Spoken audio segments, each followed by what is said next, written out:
আমি আজকে আসলে কথা বলার জন্য প্রস্তুতি ছিল না আমার। তারপরেও আমি যেহেতু দীর্ঘদিন ধরে এই তরিকার একজন সালেক, আমার অভিজ্ঞতা থেকে এই তরিকার কয়েকটা কথা আমি শুরু বলব। যেমন আমাদের তরিকায় প্রথম বায়াত হওয়ার পর কলবের জায়গাটা দেখে দেওয়া হয় এবং আল্লাহ শুধু এই শব্দটা জিকির করতে বলা হয়। তো প্রথম প্রথম মনে হয় এটা এমন কি কাজ, কিন্তু আসলে যেটা দেখা যায় অল্প সময়ই এই জিকিরের মাধ্যমে সে আসলে এক ধরনের আল্লাহ পাকের এবং এই আকর্ষণটা কিন্তু ধীরে ধীরে তারে ইমানের রাস্তার দিকে নিয়ে যায়। যেমন আমরা সব সময় বলি যে ইমান আনতে হবে, ইমান আনলে নামাজ পড়লে বেহেশতে যায়, কিন্তু এখানে একটা বড় শর্ত হচ্ছে ইমান।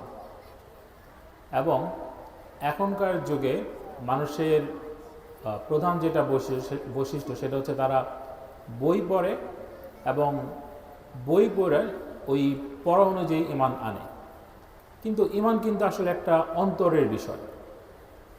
যেমন আমরা একটা বইয়ে পড়লাম যে এরকম যে আল্লাহ পাক এখন যেমন অনেক যারা ওই পাশ্চাত্য শিক্ষায় শিক্ষিত তারা এইভাবে বলে যে সৃষ্টিজগৎ এত বড়, এটার মাধ্যমে আল্লাহ পাককে বোঝার চেষ্টা করে। কিন্তু আসলে কিন্তু এই বড় ছোট এই ধরনের যে চিন্তা ভাবনার যে সীমাবদ্ধতা, আসলে কিন্তু আল্লাহ পাক এগুলো সব কিছুর বাইরে। কিন্তু এটা যদি আমরা শুধু বই পড়ি সেই ক্ষেত্রে কিন্তু এটা আসলে অনুভব করা সম্ভব না। তার মানে ইমানের যে বিষয়বস্তুগুলো সেগুলো যদি আমরা সত্যি অন্তরে ধারণ করতে চাই, অর্থাৎ প্রথম শর্ত যে আমাদের ইমান ঠিক, এটার জন্য কিন্তু আসলে একটা ব্যবস্থা আমাদের নিতে হবে। এবং এটার জন্য খুব স্বাভাবিকভাবে যেহেতু ইমান হচ্ছে অন্তরের ব্যাপার, তাহলে অন্তর যেন ইমান গ্রহণ করতে পারে এরকম অবস্থা অন্তরে আনতে হবে। এবং আমরা জানি অন্তরের প্রধান বৈশিষ্ট্য হচ্ছে সে আকৃষ্ট হয়, এবং এই জন্য আমাদের তরিকায় প্রথমেই জিকিরের মাধ্যমে আল্লাহ পাকের দিকে আকৃষ্ট করে দেওয়া হয়, যেন সে এই আকর্ষণের মাধ্যমে তার প্রতিপালক কী চান এটা সে বুঝতে শিখে, অর্থাৎ ইমান আনতে শিখে। এবং এটা আরও অনেকগুলো সুবিধা আছে, যেমন আমরা নামাজ পড়ার সময় মন এদিক ওদিক চলে যায়, কিন্তু যখন অন্তরে জিকির থাকে তখন কিন্তু খুব সহজেই জিকিরের দিকে খেয়াল করা যায়, এবং জিকির মানিকে আল্লাহ পাকের দিকে খেয়াল করা যায়। তখন কিন্তু নামাজ পড়াটা খুব সহজ হয়ে যায় এবং অন্যান্য আমল করাও খুব সহজ হয়ে যায়। তার মানে এই যে ইমান আনার প্রক্রিয়াটা, যেটা এখনকার দিনে সবাই পড়াশোনার মাধ্যমে জিনিসটা কঠিন করে ফেলছে, যে এইটা মনে করতে হবে ওইটা মনে করতে হবে, কিন্তু এগুলো তো আসলে আমরা একটা জিনিস পড়লে তো একটা বড় একটা ব্যাখ্যা, পুরো ব্যাখ্যাটা কিন্তু অন্তরে পুরোপুরি কীভাবে রাখবো, ব্যাপারটা তো অন্তরের মধ্যে থেকে আসতে হবে। যেমন আমরা একটা উদাহরণ দিচ্ছি, আমরা আমাদের তরিকায় খুবই গুরুত্বপূর্ণ একটা জিকির হচ্ছে লা হাওলা ওয়ালা কুওয়াতা ইল্লা বিল্লাহ। আমরা সবসময় এটা আসর থেকে মাগরিব এটা সবাই পড়ার চেষ্টা করি, এবং এটার কোনো সীমাবদ্ধতা নেই যে কতবার পড়তে হবে, যত বেশি পড়া যায় তত ভালো। এখন এই যে লা হাওলা ওয়ালা কুওয়াতা ইল্লা বিল্লাহ, এটা এরকম বলা হয় যে এটা পড়লে অন্তরের দুশ্চিন্তা দূর হয় কমপক্ষে, এবং আরও অনেক উপকারিতা এটার আছে। তাহলে এখন এই যে লা হাওলা ওয়ালা কুওয়াতা ইল্লা বিল্লাহ, এটা কিন্তু আসলে কতগুলো শব্দ না, এইটার যে মেইন অর্থটা এইটা যদি আমাদের মনে থাকে আসলে কিন্তু দুশ্চিন্তা হবে না।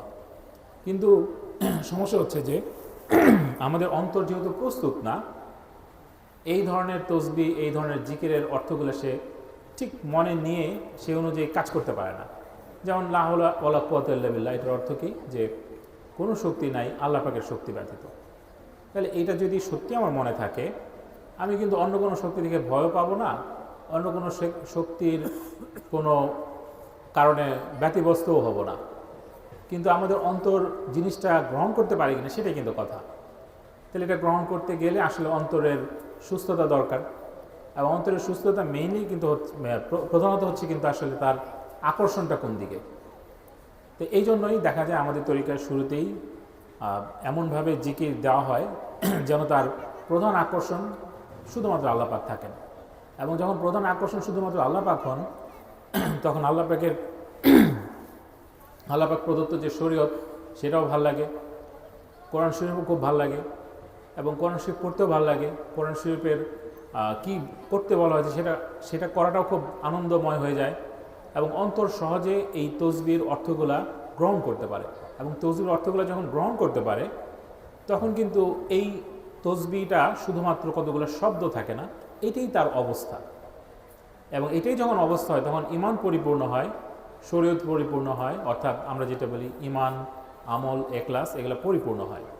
এবং এটা কিন্তু প্রধানত যেটা হয় অতিরিক্ত জিকির করার মাধ্যমে। এবং আমাদের তরিকায় বিভিন্ন রকম তসবিহ জিকির এগুলো বিভিন্ন সময় বিভিন্নভাবে করতে বলা হয়। এগুলো যদি কেউ ঠিকমতো জিকিরের সাথে তসবিহগুলোর অর্থটা মনে রেখে অন্তরে গ্রহণ করতে পারে, তার জীবনটাও কিন্তু অনেক সহজ হয়ে যায়। মানে আমার কি হবে না হবে বাকি সমস্ত কিছু দেখা যায় যে কোনোভাবে অন্তরে আল্লাহ পাকের উপর যে নির্ভরশীলতা, এই জিনিসটার কারণে জীবনযাপন সহজ হয়, শরীয়ত পালন সহজ হয় এবং সরল এবং সহজ একটা জীবনযাপন করা যায়। তবে এটার জন্য প্রধান যেটা করতে হয় যে অনেকে তরিকা বায়াত হওয়ার পর দেখা যায় তরিকা করতে যেটা বলা হয় সেটা করে না, বা যেভাবে করতে বলা হয় সেটা করে না, বা যতটুকু মনোযোগ দেওয়া দরকার সেটাও মনোযোগ দেয় না। তো এই ব্যাপারে আমাদের আব্বুজি আগে বলতেন একটা কথা যে যত বেশি মনোযোগী হবে, এবং তুমি তো মোর্শেদ রহমান বইও মনে এই ধরনের একটা কথা আছে যে যত বেশি মন থেকে চায় এবং মনোযোগী হয় সে পায়। সুতরাং তরিকায় শুধু বায়াত হলাম আর কিছু করলাম না, এটাতে কিন্তু আসলে তেমন কোনো সুবিধা হয় না। আসলে হচ্ছে যে আমি বায়াত হওয়ার পর জিনিসটা সত্যি বোঝার চেষ্টা করলাম কিনা, সত্যি জিনিসটা করার চেষ্টা করি কিনা, এবং জিকিরটা সত্যি অন্তরে ধারণ করি কিনা, এবং জিকিরের শব্দ থেকে অবস্থার দিকে পরিবর্তন যেটা সেটা খেয়াল করি কিনা, প্রত্যেকটা তসবির অর্থটা আসলে কি সেটা আমার অন্তর ঠিক সেইভাবেই গ্রহণ করে কিনা, এই ব্যাপারগুলো। এবং আমার যেটা অভিজ্ঞতা, সেই অভিজ্ঞতা থেকে আমার যেটা মনে হয় যে জীবন অনেক সহজ সরল হয়ে যায় এবং জীবন অনেক আনন্দময় হয়ে যায়। কারণ এখনকার দিনের যে পৃথিবীর বিভিন্ন রকম আল্লাহ পাক যে সৌন্দর্যগুলো প্রকাশ করে দিয়েছেন পৃথিবীর, সেগুলোর কারণে স্বাভাবিকভাবে অনেকের মন ব্যতিব্যস্ত থাকে, অনেকের অস্থিরতার মধ্যে দিয়ে যায়। কিন্তু একবার যদি এই জিকিরের মাধ্যমে যে পরিপূর্ণ ঈমান আর প্রক্রিয়া এটার মধ্যে দিয়ে কেউ যায়, তখন কিন্তু জীবন আসলে অনেক সহজ হয়ে যায়।